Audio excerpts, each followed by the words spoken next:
Why didn't the Fed lower rates? Let's talk about it. Hello, everybody. Joe Werpik coming at you. And yet again, Fed Chairman Jerome Powell chose not to lower rates at this most recent Fed meeting. The question you're probably asking yourself is why?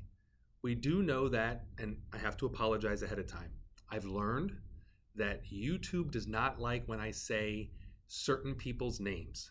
So I can no longer use those individuals' names if I'd like my videos to be shown on YouTube. So we will say that the leader of America currently is not happy with Fed Chairman Jerome Powell's decision to not lower interest rates and is trying to replace him at this time.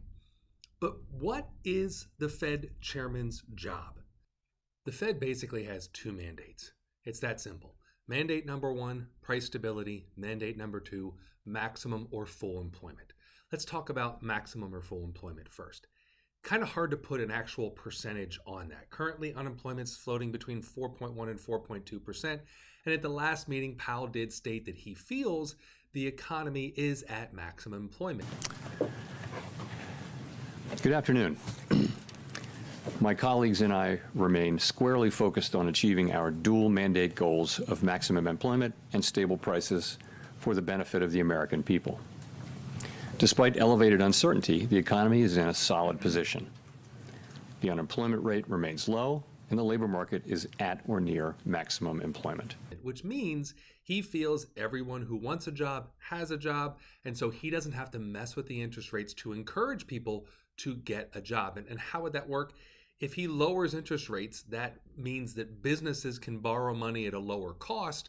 They can expand their facilities, they can open up more production lines, and that would cause them to theoretically hire more people.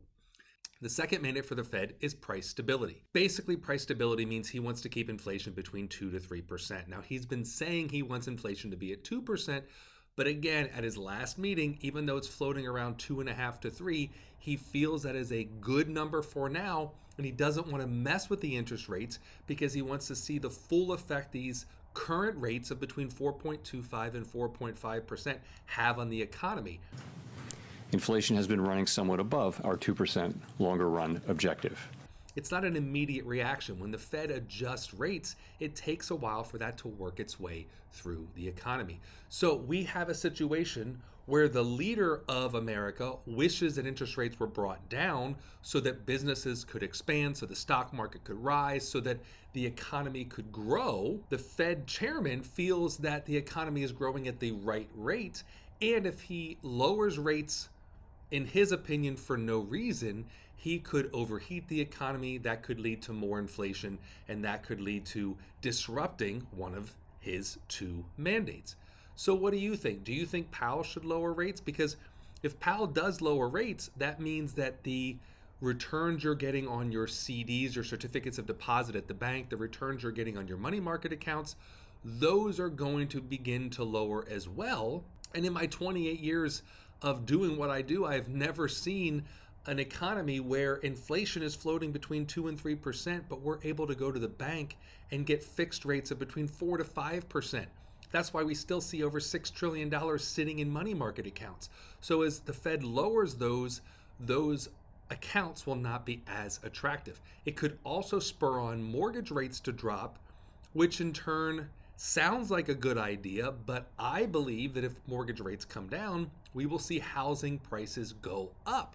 Right now, housing is kind of stalled. We're actually seeing areas of the country that saw massive increases in housing come back a little bit. Not to the extent that some of these reporters are saying, but we are seeing housing slow down. And that is not a negative, especially if you're an individual out there who wants to buy a house. You don't want to see prices continue to skyrocket. So will Powell be fired? I doubt it. Will Powell lower rates? If unemployment rises, if the jobs numbers come in less than expensive, if GDP begins to falter, if inflation starts to drop well below 2%, I believe those are times when Powell would want to lower rates. But for now, Powell's job is price stability and full employment. He feels he's there. He feels he doesn't have to do anything to push the economy on to meeting those goals on a stronger basis. And at this point, I hate to say it, but I have to agree with him. What are your thoughts? If you like videos like this, make sure you subscribe, hit that notification bell so YouTube can tell you when I come out with a new video. And as always, I'll see you next time.